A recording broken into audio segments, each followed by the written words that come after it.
gracias.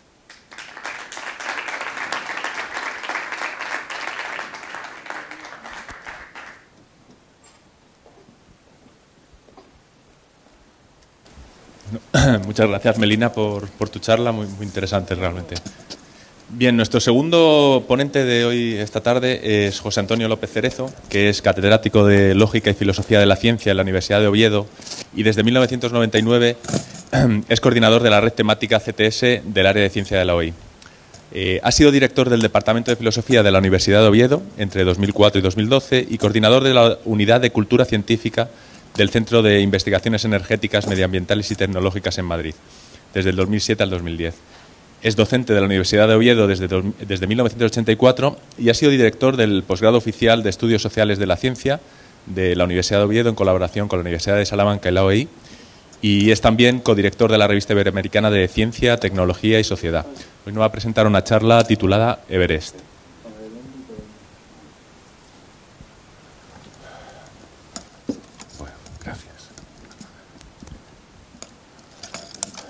Bueno, muchas gracias, Óscar, por la presentación. Hola a todos.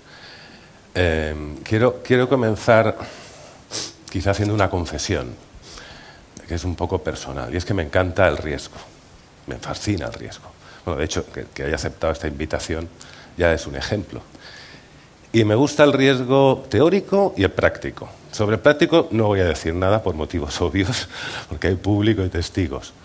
Pero sobre el riesgo teórico sí quiero compartir una historia. Es esta historia.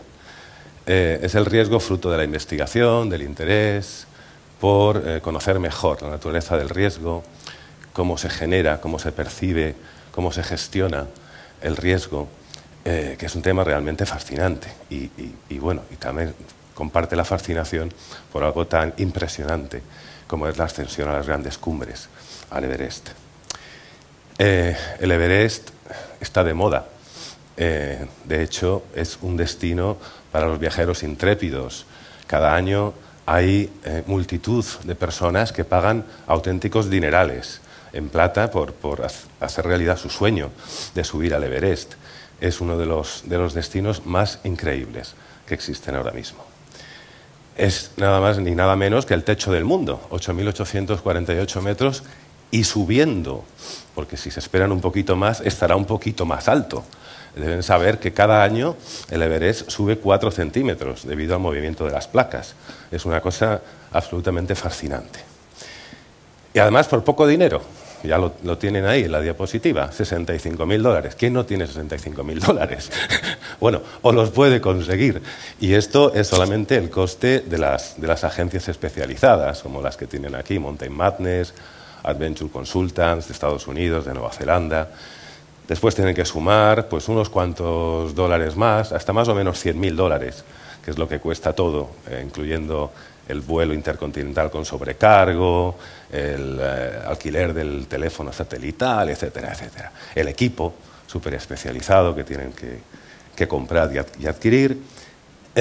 Y todo eso simplemente por subir al Everest. De hecho, estas dos compañías son interesantes, Mountain Madness y Adventure Consultants, porque fueron fundadas por un norteamericano, Scott Fisher, en el caso de la primera, y por Rob Hall, un neozelandés, en el caso de la segunda. Los dos están muertos. Los dos murieron en el Everest, en un famosísimo accidente de 1996, que fue tremendo, fue una polémica extraordinaria acerca de si un guía especializado soviético, ex soviético, se había comportado adecuadamente tratando de salvar sus vidas o no lo había hecho. Es una aventura fascinante. Pero en cualquier caso, bueno, debemos reconocer que el Monte Everest ya no es lo que era.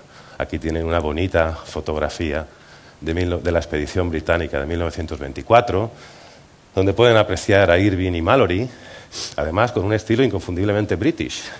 Ahí los tienen, con sombreros de fieltro, chaquetas tweed, pantalones bombachos. Increíble, hasta con las chaquetas del Alpine, con las corbatas en algunos casos del Alpine Club que solían llevar a estas expediciones. Realmente el Monte Everest ya no es lo que era, tampoco lo que era cuando se ascendió la primera vez al Monte Everest en 1953. Aquí tienen también la histórica fotografía del 29 de mayo del 53 en la cumbre, compartiéndola el montañero neozelandés Edmund Hillary y el Sherpa Tenzing Norgay, en la famosísima foto que dio la vuelta al mundo. Bueno, pero ¿y los muertos? A lo mejor, después de todo, esos $65.000 los puede conducir a la muerte. No está mal que se los ahorren. Piensen que en la cumbre del Monte Everest pues pueden encontrar entre menos 20 y menos 40 grados centígrados, con picos de menos 60 grados centígrados. A partir de los 8.000 metros ingresan en lo que se llama la zona de la muerte. ¿Qué quiere decir? Que empiezan a morirse. Ahí empiezan a morirse. Es decir, el gasto de energía se dispara, los sistemas corporales comienzan a colapsarse y lo que tienen que hacer es subir lo más rápidamente que puedan y bajar lo antes posible, antes de que les alcance la muerte.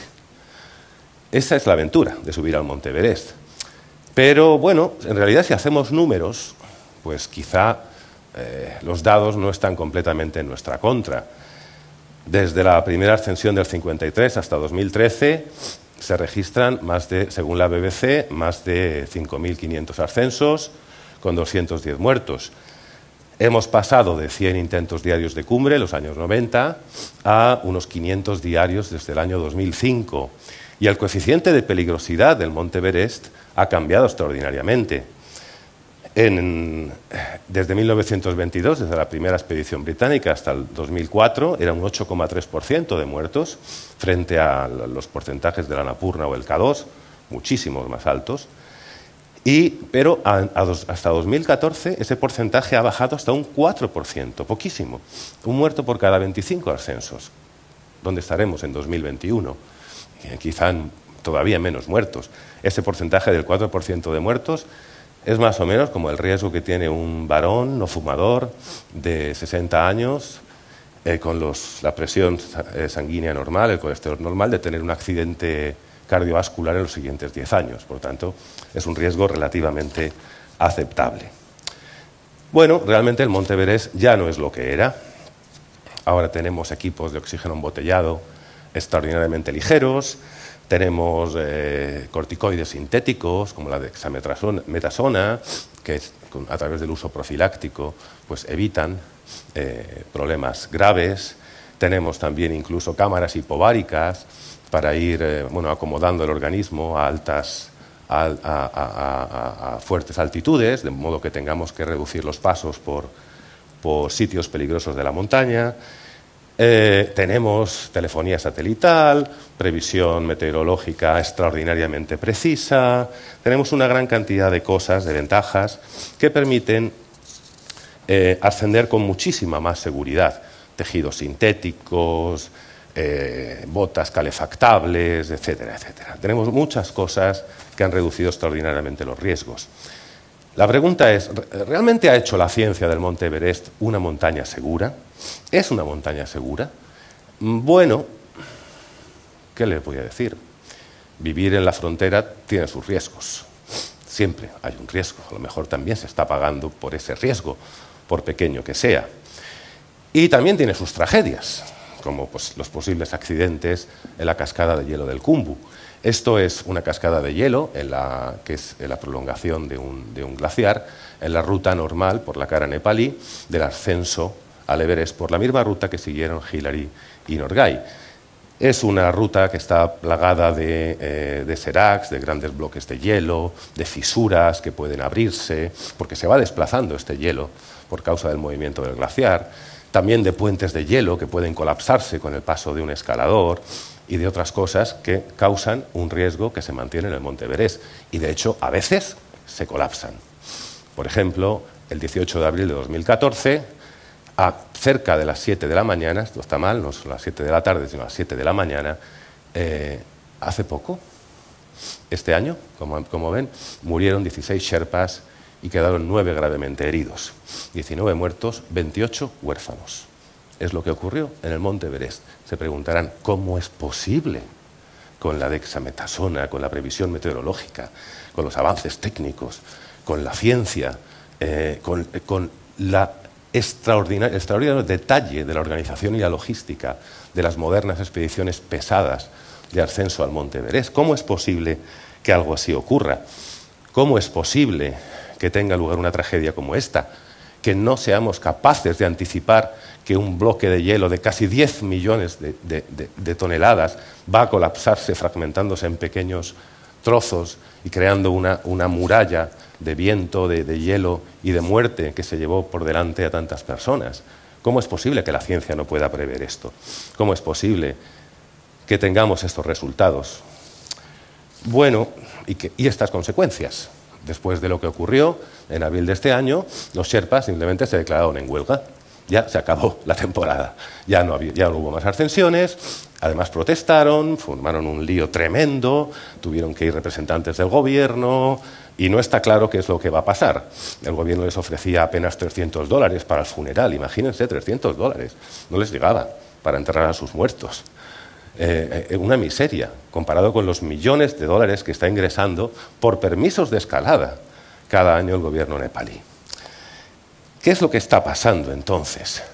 ¿No era el Monte Everest una montaña segura? ¿Cómo puede ocurrir un accidente así? ¿Dónde están los responsables? Bueno, reflexionemos un poquito sobre esta pregunta. ¿Es el Monte Everest una montaña segura?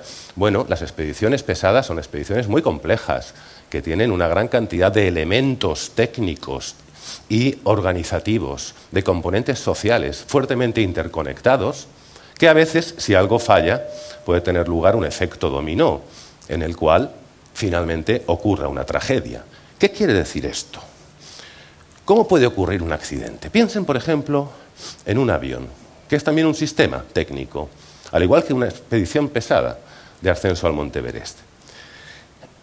Vaya, bien. Creí que la había fastidiado. Un ejemplo, en Madrid, el aeropuerto de Barajas, 20 de agosto de 2008, 154 muertos. Un Spanair MD-82 se estrella. ¿Qué ocurrió? Leo el informe judicial, el informe pericial. La tripulación no configuró adecuadamente el avión, el sistema de alertas falló, el personal de mantenimiento despachó el avión incorrectamente, ni el fabricante ni las autoridades aeronáuticas tomaron medidas correctoras para evitarlo. Es decir, todos metieron la pata, como todos y ninguno metieron la pata. ¿Qué está pasando? ¿Cómo es posible que con la moderna tecnología, los modernos sistemas técnicos, la extraordinaria capacidad organizativa de una expedición pesada al Monte Everest puedan seguir ocurriendo tragedias? Simplemente por esto. ¿Qué es esto? Estos son simplemente los mecanismos, las defensas de los sistemas técnicos. En el proceso diseño, fabricación, ¿de acuerdo?, regulación, utilización, mantenimiento de un avión, una expedición pesada, una planta nuclear o lo que sea, hay distintas defensas para prevenir, para anticipar y prevenir accidentes. Son las lonchas de queso. Son las lonchas de queso, que tienen que ver con ¿qué?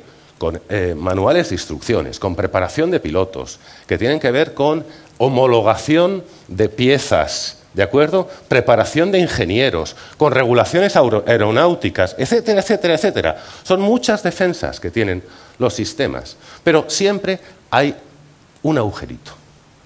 ¿Por qué? Porque a lo mejor un piloto que tenía que seguir cierto curso de formación, ese día no va a clase porque tiene otra cosa que hacer. A lo mejor una luz de alarma que tenía que haber funcionado deja de funcionar.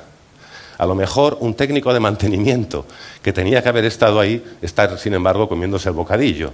Y todo coincide. Hay un escenario de accidente no previsto, por ejemplo, por las autoridades aeronáuticas ni por el fabricante del avión. Y puede ocurrir que esos agujeros se alineen en circunstancias particulares, creando lo que se llama una trayectoria de oportunidad, para que culmina ¿en qué? En una tragedia. Eso es lo que pasó en el accidente del Khumbu. Y lo que pasa cuando se estrella un avión. El resultado, aquí lo tienen. La cola del avión al final del aeropuerto. Pero, bueno, siempre hay un ratón cuando hablamos de queso. Siempre hay un responsable. Los riesgos realmente reclaman responsables. No podemos decir que sea una tragedia inevitable. ¿Por qué no es una tragedia inevitable? Bueno, piensen, por ejemplo, en un terremoto. San Giuliano de Puglia, el 31 de octubre de 2002. 28 muertos, casi todos ellos alumnos de primaria. Los pobres chicos muertos. Un terremoto en el sur de Italia. ¿Qué pasó? Las familias se pusieron a llorar, lo consideraron una tragedia inevitable, etc. No, se enfadaron muchísimo. Salieron a la calle, pidieron la cabeza de los políticos y de los responsables. No podían consentir que hubieran muerto sus hijos. ¿Por qué? ¿Cómo es posible que pidan responsabilidades ante algo aparentemente tan inevitable como un terremoto? Por algo muy sencillo, por la ciencia y la tecnología. Porque la ciencia y la tecnología transforman los peligros en riesgos. Los peligros, las amenazas inevitables del pasado, hoy son vividas como riesgos, que reclaman responsables. ¿Por qué? Porque gracias a la ciencia sabíamos que era una región altamente sísmica y gracias a la tecnología es posible construir casas antisismo. Por tanto, alguien tiene que pagar por esas muertes. No es cosa de la naturaleza, ni del destino, ni de la fatalidad, sino de los responsables. Bueno, ¿qué podemos aprender de esto? Volvamos a la montaña, entonces, que ya se me está acabando el tiempo. Decía antes, bueno, que el avance de la ciencia en el alpinismo, extraordinario, ha conseguido incrementar mucho la seguridad personal de escaladores y incrementar también la tasa de éxitos. Ahora hay muchísimas personas, incluso un señor con 70 años, un chico de 13 años, una mujer sin una pierna, que han hecho cumbre en el Monte Everest. ¿Gracias a qué? A los corticoides, al oxígeno embotellado, a la previsión meteorológica, a la ayuda de guías profesionales. Pero, sin embargo, no ha disminuido la peligrosidad de la montaña. Siguen ocurriendo accidentes. ¿Cómo es eso posible? ¿Por qué? ¿Quién es el responsable? La respuesta es el termostato del riesgo, una especie de mecanismo perverso en el cual el afán de lucro de una expedición comercial y las facilidades que producen los avances técnicos generan lo que se llama una conducta compensatoria, que se expresa ¿cómo? A través del intento de hacer cumbre en condiciones no óptimas, cuando a lo mejor hay una amenaza de tormenta o nos acercamos ya al monzón, o admitiendo a clientes poco cualificados. ¿Qué es lo que pasa? Los avances técnicos hacen que el peligro disminuya, pero también que aumenten las ganancias. Por tanto, lo que vamos a hacer es aprovechar esos avances técnicos para mantener estable el riesgo. Es decir, es complejo y tiene cierta perversidad. La conducta, lo que ocurre es que se intensifica cuando si disminuye el peligro percibido, gracias a los avances técnicos, ahora hay oxígeno, hay esto, hay dexametasona, o aumenta la valoración de las recompensas, porque estamos cobrando $65.000 a las personas que quieren subir. ¿Cuál es el resultado? Aquí lo tienen. Colas interminables de escaladores. Miren qué cola para subir al Monte Everest. Imaginen cuando llegan al segundo escalón. Que van a perder horas valiosísimas, que como les hagan llegar después de las 12 de la tarde a la cima, a menos que tengan suerte, pueden estar muertos perfectamente. ¿Y quién van a morir? Pues especialmente aquellos, los profesionales que tienen que ayudar a los que no pueden o a los que no saben. Y ahí estamos llegando a donde quería. Es más, esta conducta compensatoria tiene una vuelta más, una perversión más. Porque el riesgo en realidad es como la energía. Bueno, no exactamente. La energía no se crea, aunque tampoco se destruye. El riesgo sí se crea, pero no se destruye. El riesgo se redistribuye. Lo intercambiamos realmente. Lo sacamos de un lado y lo llevamos a otro. Lo sacamos de una población y lo ponemos en otra. El mismo riesgo u otro tipo de riesgo. Esta es la dinámica del riesgo, lo que se llama el intercambio de riesgos. ¿Qué es lo que está ocurriendo entonces? Que al reducir el riesgo en una parte del sistema, en los daños físicos para clientes, gracias a los avances técnicos, las ayudas especializadas, lo estamos aumentando en otra parte del sistema. ¿Dónde?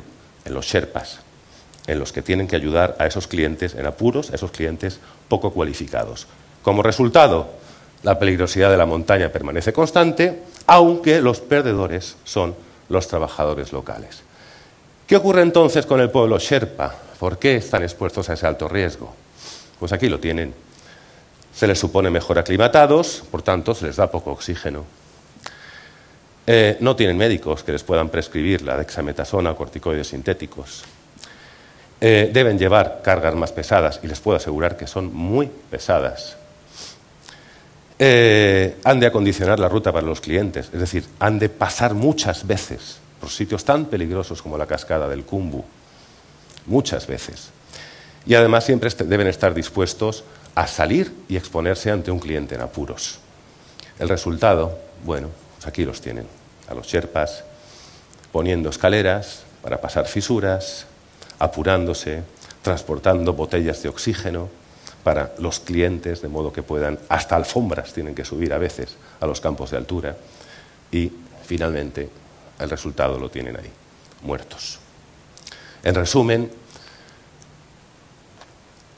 el Monte Everest les espera, si es que tienen el dinero y las ganas. La escalada se ha convertido en un negocio, gracias a los avances técnicos, pero esto ha ido en detrimento de los trabajadores locales, del pueblo Sherpa, que no ha visto incrementadas sus condiciones laborales o mejoradas sus condiciones laborales, su seguridad personal, a pesar de estos avances que reproducen en realidad las injusticias de la sociedad en la que viven. ¿Tienen $100.000? Pues ahí está, el circo del Everest les espera, con las colas en la zona de la muerte. En realidad, el pueblo Sherpa pierde, la libre empresa gana. Ahora se habla del Monte Everest como empresa, y no quería terminar mi presentación, que me he quedado sin tiempo, justo en este momento, no quería terminar mi presentación sin una diapositiva más amable, la de un Sherpa con su amigo el cocinero y su yak posando. Es un pueblo estoico, noble, trabajador, que, a través de la economía del Monte Everest solo han conseguido que esas injusticias, esas brechas, se profundicen todavía más. Muchas gracias.